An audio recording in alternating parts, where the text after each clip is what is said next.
The Curse of Yig, written by Zealia B. Bishop and H.P. Lovecraft, for Weird Tales in November 1929. Narrated by Dirk Blackwood for Voices of the Void.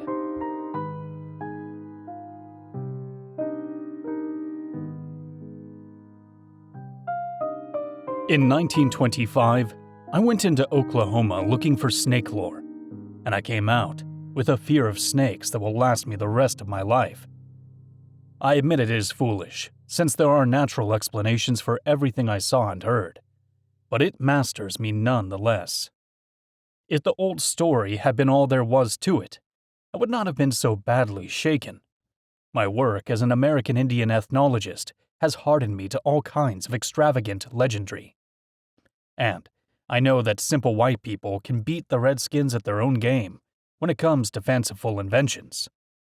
But I can't forget what I saw with my own eyes at the insane asylum in Guthrie. I called it the asylum because a few of the oldest settlers told me I would find something important there. Neither Indians nor white men would discuss the snake god legends I had come to trace.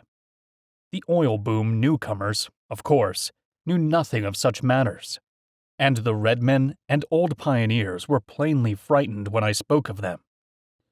Not more than 6 or 7 people mentioned the asylum, and those who did were careful to talk in whispers. But the whisperers said that Dr. McNeil could show me a very terrible relic and tell me all I wanted to know. He could explain why Yig, the half-human father of serpents, is a shunned and feared subject in central Oklahoma, and why old settlers shiver at the secret of Indian orgies, which make the autumn days and nights hideous with the ceaseless beating of tom-toms in lonely places. It was with the scent of a hound on the trail that I went to Guthrie, for I had spent many years collecting data on the evolutions of serpent worship among the Indians. I had always felt, from well-defined undertones of legend and archaeology, that great Quetzalcoatl, benign snake god of the Mexicans, had an older and darker prototype, and during recent months I had well-nigh proved it in a series of researches stretching from Guatemala to the Oklahoma plains. But everything was tantalizing and incomplete, for above the border the cult of the snake was hedged about by fear and furtiveness. Now it appeared that a new and copious source of data was about to dawn, and I sought the head of the asylum with an eagerness I did not try to cloak. Dr. McNeil was a small, clean-shaven man of somewhat advanced years, and I saw at once from his speech and manner that he was a scholar of no mean attainments in many branches outside his profession. Grave and doubtful, when I first made known my errand, his face grew thoughtful as he carefully scanned my credentials and the letter of introduction which a kindly old ex-Indian agent had given me. "So, you've been studying the Yig legend, eh?" he reflected sententiously. "I know many of our Oklahoma ethnologists have tried to connect it with the Quetzalcoatl, but I don't think any of them have traced the intermediate steps so well.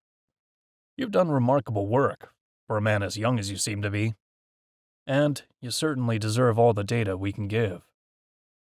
I don't suppose old Major Moore or any of the others told you what it is I have here. They don't like to talk about it, and neither do I. It is very tragic and very horrible. But that is all. I refuse to consider it anything supernatural. There's a story about it, and I'll tell you after you see it. A devilish sad story, but one that I won't call magic. It merely shows the potency that belief has over some people. I'll admit there are times when I feel a shiver that's more than physical, but in daylight, I set all that down to nerves. I'm not a young fellow anymore, alas. To come to the point, the thing I have is what you might call a victim of Yig's curse, a physically living victim. We don't let the bulk of the nurses see it, although most of them know it's here. There are just 2 steady old chaps whom I let feed it and clean out its quarters. Used to be 3, but good old Stevens passed on a few years ago. I suppose I'll have to break in a new group pretty soon, for the thing doesn't seem to age or change much, and we old boys can't last forever. Maybe the ethics of the near future will let us give it a merciful release, but it's hard to tell. Did you see the single ground glass basement window over the east wing when you came up the drive? That's where it is. I'll take you there myself now. You needn't make any comment. Just look through the movable panel in the door, and thank God the light isn't any stronger. Then I'll tell you the story, or as much as I've been able to piece together. We walked downstairs very quietly, and did not talk as we threaded the corridors of the seemingly deserted basement. Dr. McNeil unlocked a gray-painted steel door, but it was only a bulkhead leading to a further stretch of hallway. At length, he paused before a door marked B116, opened a small observation panel which he could only use by standing on tiptoe, and pounded several times upon the painted metal, as if to arouse the occupant, whatever it might be.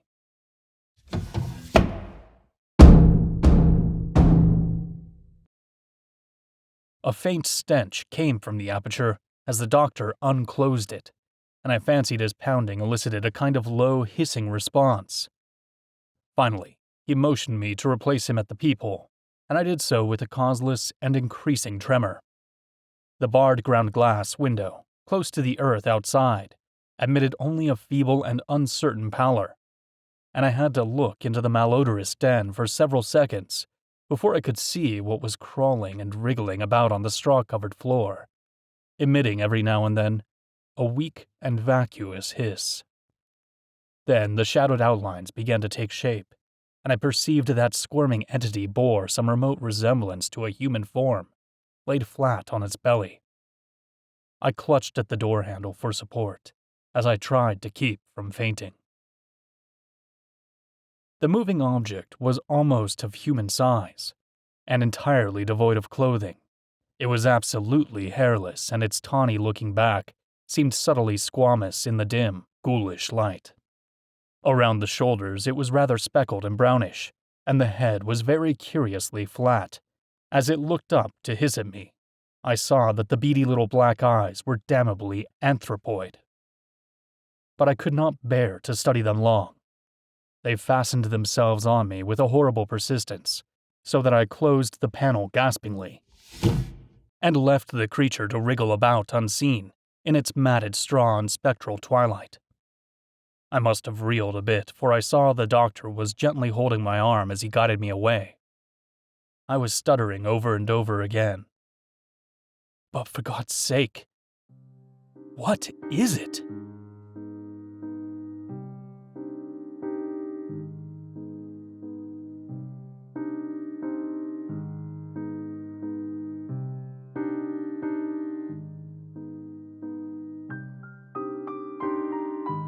Dr. McNeil told me the story in his private office as I sprawled opposite him in an easy chair.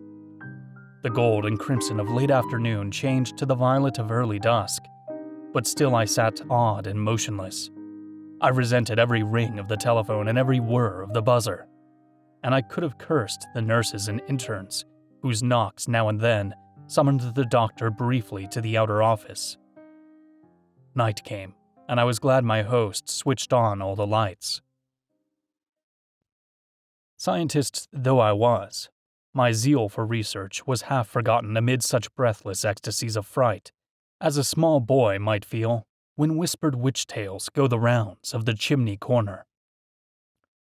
It seems that Yig, the snake god of the Central Plains tribes, presumably the primal source of the more southerly Quetzalcoatl, or Kukulkan, was an odd, half-anthropomorphic devil of highly arbitrary and capricious nature. He was not wholly evil, and was usually quite well disposed toward those who gave proper respect to him, and his children, the serpents. But in the autumn, he became abnormally ravenous, and had to be driven away by means of suitable rites. That was why the tom-toms in the Pawnee, Wichita, and Caddo country pounded ceaselessly week in and week out in August, September, and October, and why the medicine men made strange noises with rattles and whistles, curiously like those of the Aztecs and Mayas. Yig's chief trait was a relentless devotion to his children, a devotion so great that the Redskins almost feared to protect themselves from the venomous rattlesnakes which thronged the region. Frightful, clandestine tales hinted of his vengeance upon mortals who flouted or wreaked harm upon his wriggling progeny. His chosen method being to turn his victims, after suitable tortures, to a spotted snake. In the old days of the Indian Territory, the doctor went on, there was not quite so much secrecy about Yig. The plains tribes, less cautious than the desert nomads and pueblos, talked quite freely of their legends and autumn ceremonies with the first Indian agents, and let considerable of the lore spread out through the neighboring regions of white settlement. The great fear came in the land rush days of '89, when some extraordinary incidents had been rumored, and the rumors sustained by what seemed to be hideously tangible proofs. Indians said that the new white men did not know how to get on with Yig, and afterward the settlers came to take that theory at face value. Now, no old-timer in Middle Oklahoma, white or red, could be induced to breathe a word about the snake god, except in vague hints. Yet, after all, the doctor added with almost needless emphasis, the only true authenticated horror had been a thing of pitiful tragedy, rather than of bewitchment. It was all very material and cruel, even that last phase which had caused so much dispute. Dr. McNeil paused and cleared his throat before getting down to his special story, and I felt a tingling sensation as when a theater curtain rises. The thing had begun when Walker Davis and his wife Audrey left Arkansas to settle in the newly opened public lands in the spring of 1889. And the end had come in the country of the Wichitas, north of the Washita River, in what is at present Caddo County. There is a small village called Binger there now, and the railway goes through, but otherwise the place is less changed than other parts of Oklahoma. It is still a section of farms and ranches, quite productive in these days, since the great oil fields do not come very close. Walker and Audrey had come from Franklin County in the Ozarks, with a canvas-topped wagon, 2 mules, and an ancient and useless dog called Wolf, and all their household goods. They were typical hill folk, youngish and perhaps a little more ambitious than most, and looked forward to a life of better returns for their hard work than they had had in Arkansas. Both were lean, raw-boned specimens, the man tall, sandy, and gray-eyed, and the woman short and rather dark, with a black straightness of hair suggesting a slight Indian admixture. In general, there was very little of distinction about them, and but for one thing, their annals might not have differed from those of thousands of other pioneers who flocked into the new country at that time. That thing was Walker's almost epileptic fear of snakes, which some laid to prenatal causes, and some said came from a dark prophecy about his end, with which an old Indian squaw had tried to scare him when he was small. Whatever the cause, the effect was marked indeed, for despite his strong general courage, the very mention of a snake would cause him to grow faint and pale, while the sight of even a tiny specimen would produce a shock, sometimes bordering on a convulsion seizure. The Davises started out early in the year, in the hope of being on their new land for the spring plowing. Travel was slow, for the roads were bad in Arkansas, while in the territory there were great stretches of rolling hills and red, sandy barrens, without any roads whatever. As the terrain grew flatter, the change from their native mountains depressed them more. Perhaps then they realized. But they found the people at the Indian agencies very affable, while most of the settled Indians seemed friendly and civil. Now and then they encountered a fellow pioneer, with whom crude pleasantries and expressions of amiable rivalry were generally exchanged. Owing to the season, there were not many snakes in evidence, so Walker did not suffer from his special temperamental weakness. In the early stages of the journey, too, there were no Indian snake legends to trouble him, for the transplanted tribes from the southeast do not share the wilder beliefs of their western neighbors. As fate would have it, it was a white man at Okmulgee in the Creek country who gave the Davises the first hint of the Yig beliefs. A hint which had a curiously fascinating effect on Walker and caused him to ask questions very freely after that. Before long, Walker's fascination had developed into a bad case of fright. He took the most extraordinary precautions at each of the nightly camps, always clearing away whatever vegetation he found, and avoiding stony places whenever he could. Every clump of stunted bushes and every cleft in the great slab-like rocks seemed to him now to hide malevolent serpents, while every human figure, not obviously part of a settlement or emigrant train, seemed to him a potential snake god, till nearness had proved the contrary. Fortunately, no troublesome encounters came at this stage to shake his nerves still further. As they approached the Kickapoo country, they found it harder and harder to avoid camping near rocks. Finally, it was no longer possible, and poor Walker was reduced to the puerile expedient of droning some of the rustic anti-snake charms he had learned in his boyhood. 2 or 3 times a snake was really glimpsed, and these sights did not help the sufferer in his efforts to preserve composure.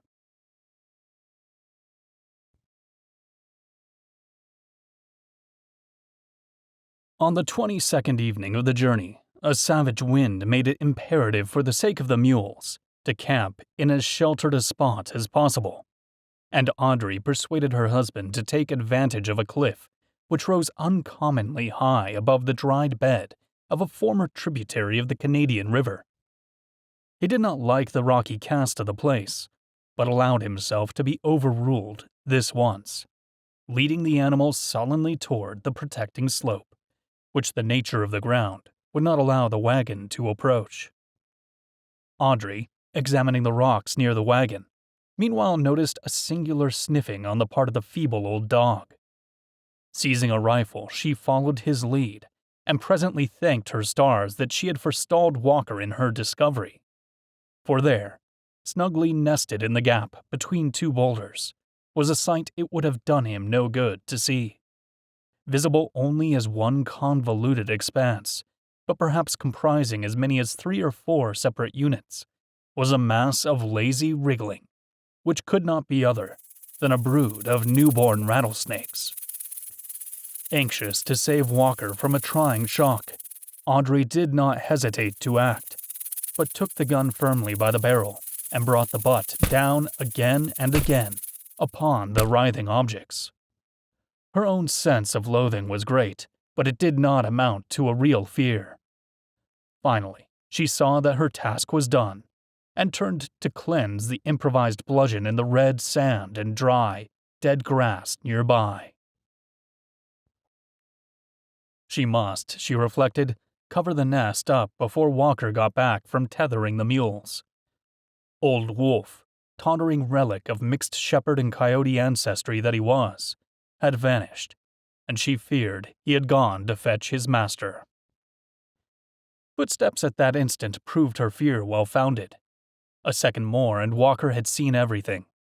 Audrey made a move to catch him if he should faint, but he did no more than sway.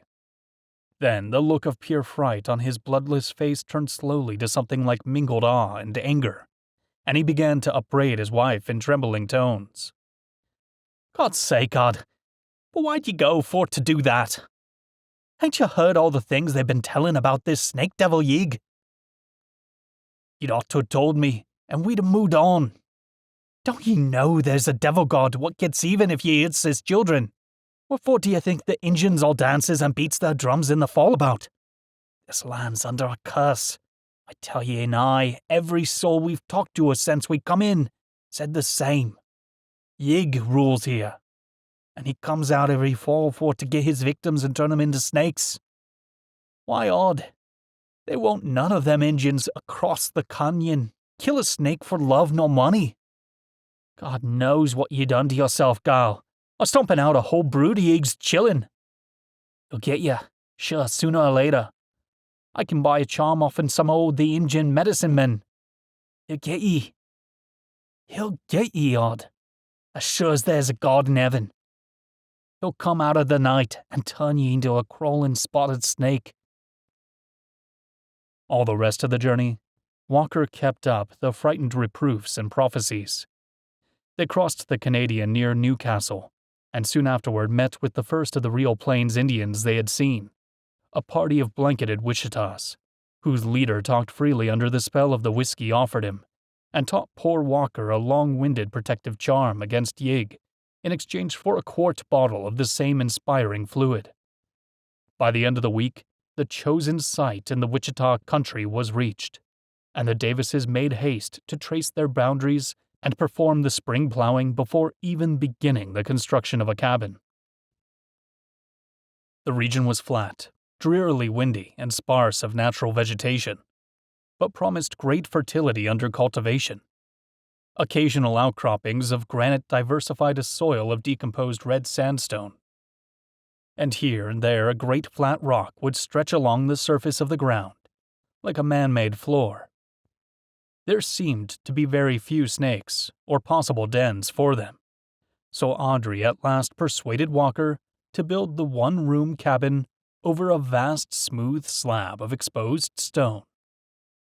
With such a flooring, and with a good-sized fireplace, the wettest weather might be defied, though it soon became evident that dampness was no salient quality of the district.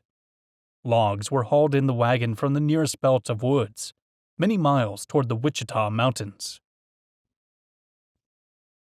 Walker built his wide chimneyed cabin and crude barn with the aid of some of the other settlers, though the nearest one was over a mile away. In turn, he helped his helpers at similar house raisings, so that many ties of friendship sprang up between the new neighbors. There was no town worthy the name nearer than El Reno, on the railway 30 miles or more to the northeast. And before many weeks had passed, the people of the section had become very cohesive, despite the wideness of their scattering. The Indians, a few of whom had begun to settle down on ranches, were, for the most part, harmless, though somewhat quarrelsome when fired by the liquid stimulation which found its way to them despite all government bans. Of all the neighbors, the Davises found Joe and Sally Compton, who likewise hailed from Arkansas, the most helpful and congenial. Sally is still alive, known now as Grandma Compton, and her son Clyde, then an infant in arms, has become one of the leading men of the state. Sally and Audrey used to visit each other often, for their cabins were only 2 miles apart, and in the long spring and summer afternoons, they exchanged many a tale of old Arkansas and many a rumor about the new country. Sally was very sympathetic about Walker's weakness regarding snakes, but perhaps did more to aggravate than cure the parallel nervousness which Audrey was acquiring through his incessant praying and prophesying about the Curse of Yig. She was uncommonly full of gruesome snake stories, and produced a direfully strong impression with her acknowledged masterpiece, the tale of a man in Scott County who had been bitten by a whole horde of rattlers at once, and had swelled so monstrously from a poison that his body had finally burst with a pop. Needless to say, Audrey did not repeat this anecdote to her husband, and she implored the Comptons to beware of starting it on the rounds of the countryside. It is to Joe and Sally's credit that they heeded this plea with the utmost fidelity. Walker did his corn planting early, and in midsummer improved his time by harvesting a fair crop of the native grass of the region. With the help of Joe Compton, he dug a well which gave a moderate supply of very good water, though he planned to sink an artesian later on. He did not run into many serious snake scares, and made his land as inhospitable as possible for wriggling visitors. Every now and then he rode over to the cluster of thatched conical huts which formed the main village of the Wichitas, and talked long with the old men and shamans about the snake god and how to nullify his wrath. Charms were always ready in exchange for whiskey, but much of the information he got was far from reassuring. Yig was a great god. He was bad medicine. He did not forget things. In the autumn, his children were hungry and wild, and Yig was hungry and wild too. All the tribes made medicine against Yig when the corn harvest came. They gave him some corn and danced in proper regalia to the sound of whistle, rattle, and drum. They kept the drums pounding to drive Yig away, and called down the aid of Tirawa, whose children men are, even as the snakes are Yig's children. It was bad that the squaw of Davis killed the children of Yig. Let Davis say the charms many times when the corn harvest comes. Yig is Yig. Yig is a great god. By the time the corn harvest did come, Walker had succeeded in getting his wife into a deplorably jumpy state. His prayers and borrowed incantations came to be a nuisance, and when the autumn rites of the Indians began, there was always a distant wind-borne pounding of tom-toms to lend an added background of the sinister. It was maddening to have the muffled clatter always stealing over the wide red plains. Why would it never stop? Day and night, week on week, it was always going in exhaustless relays, as persistently as the red, dusty winds that carried it. Audrey loathed it more than her husband did, for he saw in it a compensating element of protection. It was with this sense of a mighty intangible bulwark against evil that he got in his corn crop and prepared cabin and stable for the coming winter. The autumn was abnormally warm, and except for their primitive cookery, the Davises found scant use for the stone fireplace Walker had built with such care. Something in the unnaturalness of the hot dust clouds preyed on the nerves of all the settlers, but most of all on Audrey's and Walker's. The notions of a hovering snake curse and the weird, endless rhythm of the distant Indian drums formed a bad combination, which any added element of the bizarre went far to render utterly unendurable. Notwithstanding this strain, several festive gatherings were held at one or another of the cabins after the crops were reaped. Keeping naively alive in modernity those curious rites of the harvest home, which are as old as human agriculture itself. Lafayette Smith, who came from southern Missouri and had a cabin about 3 miles east of Walker's, was a very passable fiddler, and his tunes did much to make the celebrants forget the monotonous beating of the distant tom-toms. Then, Halloween drew near, and the settlers planned another frolic. This time, had they but known it, of a lineage older than even agriculture. The dread witch Sabbath of the primal pre-Aryans, kept alive through ages in the midnight blackness of secret woods, and still hinting at vague terrors under its latter-day mask of comedy and lightness. Halloween was to fall on a Thursday, and the neighbors agreed to gather for their first revel at the Davis cabin. It was on that 31st of October that the warm spell broke. The morning was gray and leaden, and by the noon, the incessant winds had changed from searingness to rawness. People shivered all the more because they were not prepared for the chill, and Walker Davis's old dog, Wolf, dragged himself wearily indoors to a place beside the hearth. But the distant drums still thumped on, nor were the white citizenry less inclined to pursue their chosen rites. As early as 4 in the afternoon, the wagons began to arrive at Walker's cabin, and in the evening, after a memorable barbecue, Lafayette Smith's fiddle inspired a very fair-sized company to great feats of saltatory grotesqueness in the one good-sized but crowded room.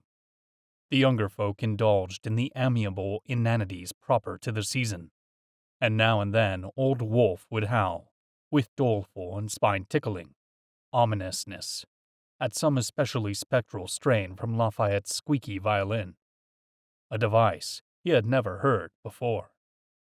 Mostly, though, this battered veteran slept through the merriment, for he was past the age of active interests and lived largely in his dreams. Tom and Jenny Rigby had brought their collie Zeke along, but the canines did not fraternize. Zeke seemed strangely uneasy over something, and nosed around curiously all the evening.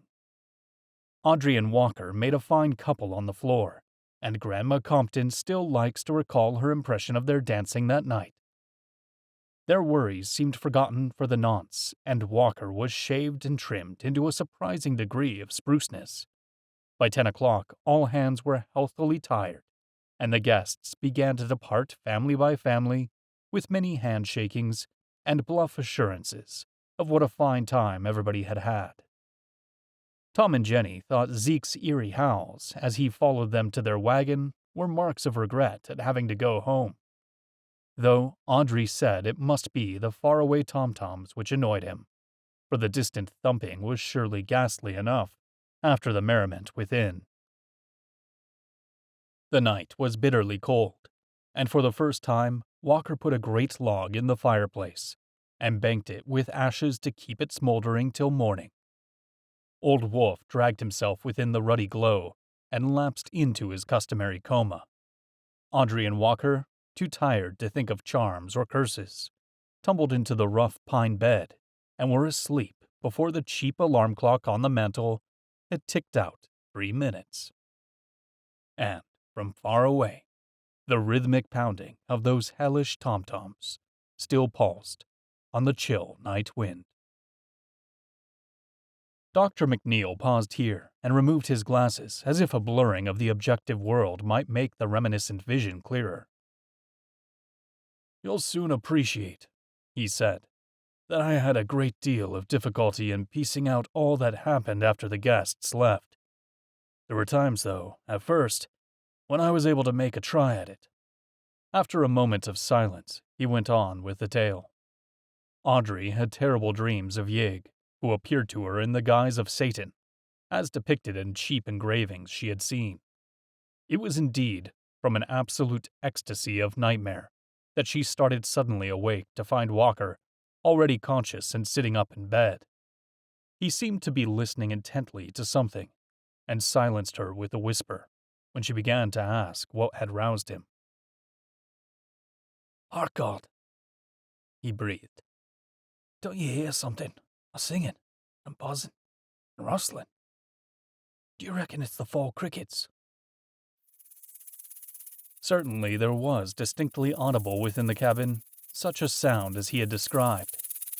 Audrey tried to analyze it and was impressed with some element at once horrible and familiar, which hovered just outside the rim of her memory.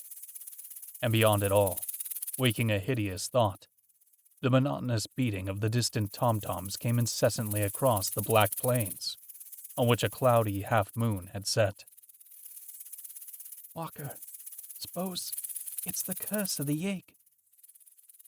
She could feel him tremble. "No, gal, I don't reckon he comes that away. He's shaping like a man, except ye look at him clost. That's what Chief Grey Eagle says. This here's some varmints come in and out in the cold. Not crickets. I calculate, but something like it. I'd oughter get up, stomp 'em out before they make much headway, or get at the cupboard." He rose, felt for the lantern that hung within easy reach, and rattled the tin matchbox nailed to the wall beside it. Audrey sat up in bed and watched the flare of the match grow into the steady glow of the lantern. Then, as their eyes began to take in the whole of the room, the crude rafters shook with the frenzy of their simultaneous shriek, for the flat, rocky floor, revealed in the newborn illumination, was one seething brown speckled mass of wriggling rattlesnakes, slithering toward the fire and even now turning their loathsome heads to menace the fright-blasted lantern-bearer. It was only for an instant that Audrey saw the things. The reptiles were of every size, of uncountable numbers, and apparently of several varieties. And even as she looked, 2 or 3 of them reared their heads, as if to strike at Walker. She did not faint. It was Walker's crash to the floor that extinguished the lantern and plunged her into blackness. He had not screamed a second time. Fright had paralyzed him, and he fell as if shot by a silent arrow from no mortal's bow. To Audrey, the entire world seemed to whirl about fantastically, mingling with the nightmare from which she had started. Voluntary motion of any sort was impossible, for will and the sense of reality had left her. She fell back inertly on her pillow, hoping that she would wake soon. No actual sense of what had happened penetrated her mind for some time. Then, little by little, the suspicion that she really was awake began to dawn on her, and she was convulsed with a mounting blend of panic and grief, which made her long to shriek out, despite the inhibiting spell which kept her mute. Walker was gone, and she had not been able to help him. He had died of snakes, just as the old witch woman had predicted when he was a little boy. Poor Wolf had not been able to help either. Probably he had not even awaked from his senile stupor.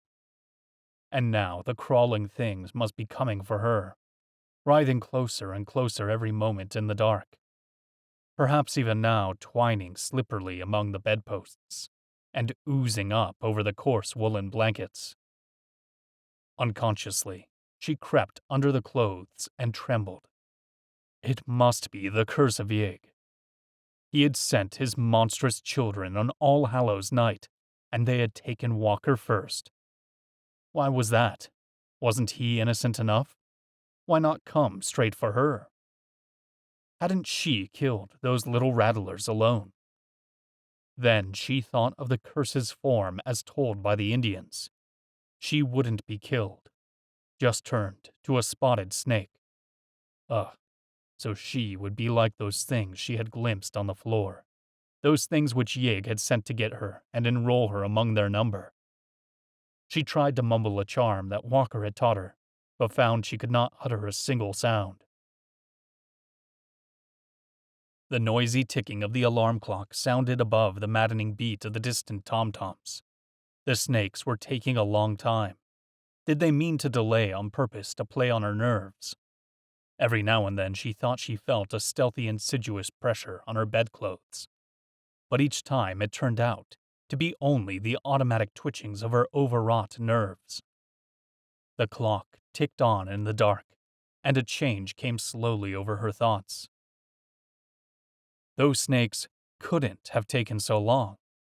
They couldn't be Yig's messengers after all, but just natural rattlers that were nested below the rock and had been drawn there by the fire. They weren't coming for her. Perhaps they had sated themselves on poor Walker. Where were they now? Gone? Coiled by the fire? Still crawling over the prone corpse of their victim?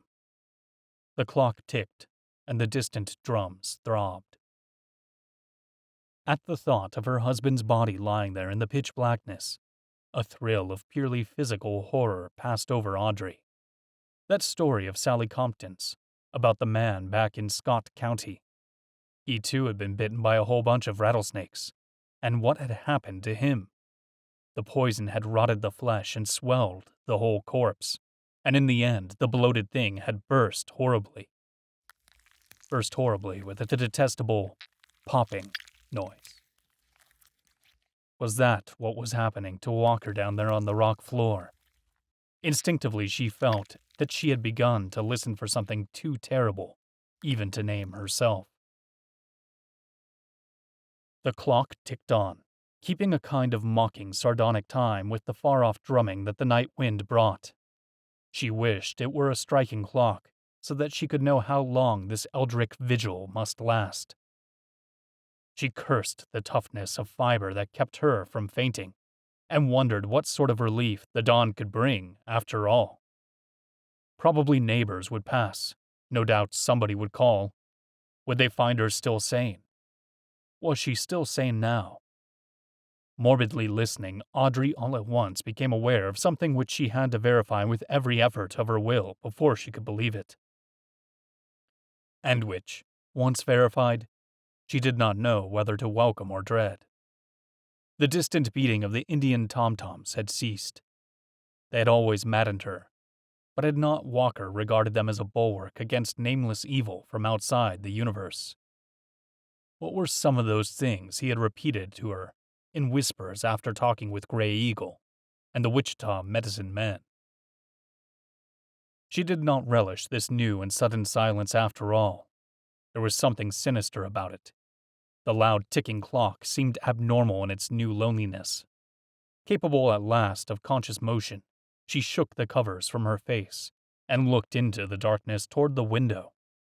It must have cleared after the moon set, for she saw the square aperture distinctly against the background of stars. Then, without warning, came that shocking, unutterable sound. Ugh, that dull, putrid pop of cleft skin and escaping poison in the dark. God, Sally's story, that obscene stench, and this gnawing, clawing silence. It was too much.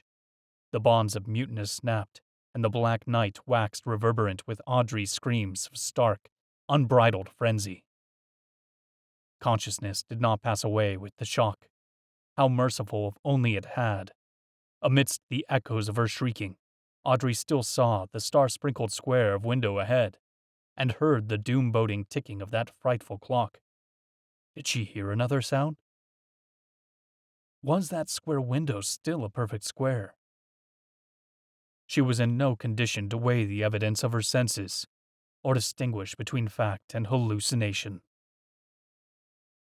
No, that window was not a perfect square. Something had encroached on the lower edge. Nor was the ticking of the clock the only sound in the room. There was, beyond dispute, a heavy breathing neither her own nor poor Wolf's. Wolf slept very silently, and his wakeful wheezing was unmistakable. Then Audrey saw against the stars the black, demonic silhouette of something anthropoid, the undulant bulk of a gigantic head, and shoulders fumbling slowly toward her. Yeah, go away, go away, go away, snake devil, go away, Yig. I didn't want to kill him. I was feared he'd be scared of him. Don't, Yig, don't. I didn't go for to hurt your chillin'. Don't come nigh me. Don't change me into no spotted snake. But the half-formless head and shoulders only lurched onward toward the bed, very silently. Everything snapped at once inside Audrey's head, and in a second she had turned from a cowering child to a raging mad woman. She knew where the axe was, hung against the wall on those pegs near the lantern. It was within easy reach, and she could find it in the dark. Before she was conscious of anything further, it was in her hands, and she was creeping toward the foot of the bed, toward the monstrous head and shoulders that every moment groped their way nearer. Had there been any light, a look on her face would not have been pleasant to see. Take that, you! And that! And that! And that! She was laughing shrilly now, and her cackles mounted higher as she saw that the starlight beyond the window was yielding to the dim prophetic pallor of coming dawn. Dr. McNeil wiped the perspiration from his forehead and put on his glasses again. I waited for him to resume, and as he kept silent, I spoke softly. She lived. She was found? Was it ever explained? The doctor cleared his throat. Yes, she lived in a way, and it was explained. I told you there was no bewitchment. Only cruel, pitiful, material horror. It was Sally Compton who had made the discovery. She had ridden over to the Davis cabin the next afternoon to talk over the party with Audrey, and had seen no smoke from the chimney. That was queer. It had turned very warm again, yet Audrey was usually cooking something at that hour. The mules were making hungry-sounding noises in the barn, and there was no sign of Old Wolf sunning himself in the accustomed spot by the door. Altogether, Sally did not like the look of the place, so she was very timid and hesitant as she dismounted and knocked. She got no answer, but waited some time before trying the crude door of split logs. The lock, it appeared, was unfastened, and she slowly pushed her way in. Then, perceiving what was there, she reeled back, gasped, and clung to the jamb to preserve her balance. A terrible odor had welled out as she opened the door, but that was not what had stunned her. It was what she had seen. For within that shadowy cabin, monstrous things had happened, and 3 shocking objects remained on the floor to awe and baffle the beholder.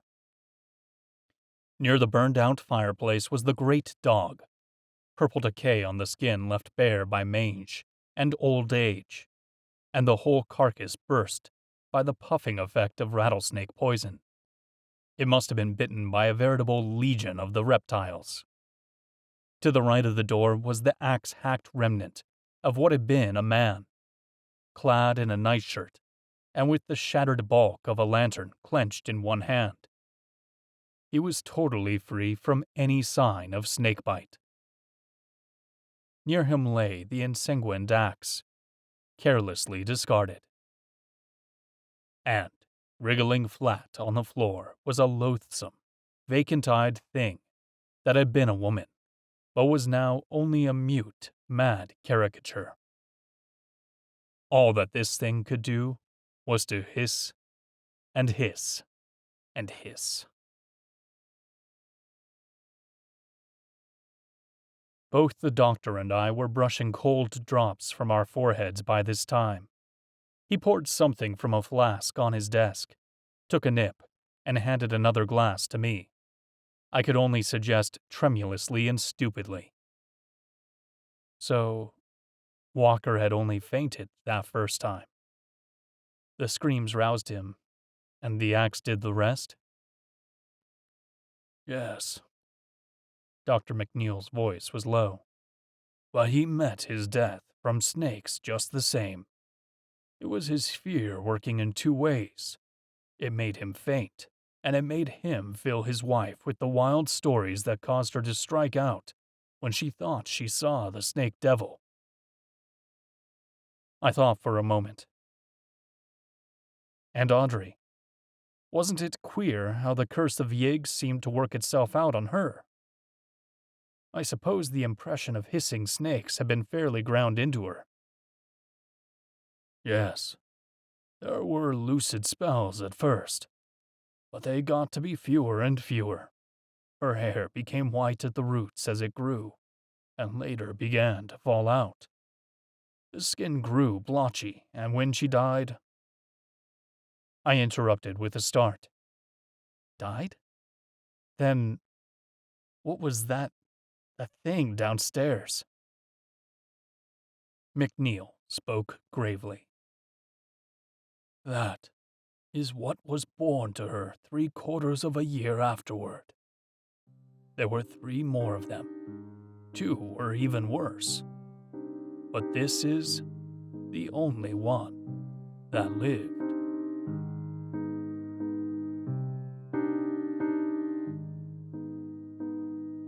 Thank you for listening. The Curse of Yig, written by Zealia B. Bishop and H.P. Lovecraft. This story was narrated by Dirk Blackwood for Voices of the Void. All rights reserved.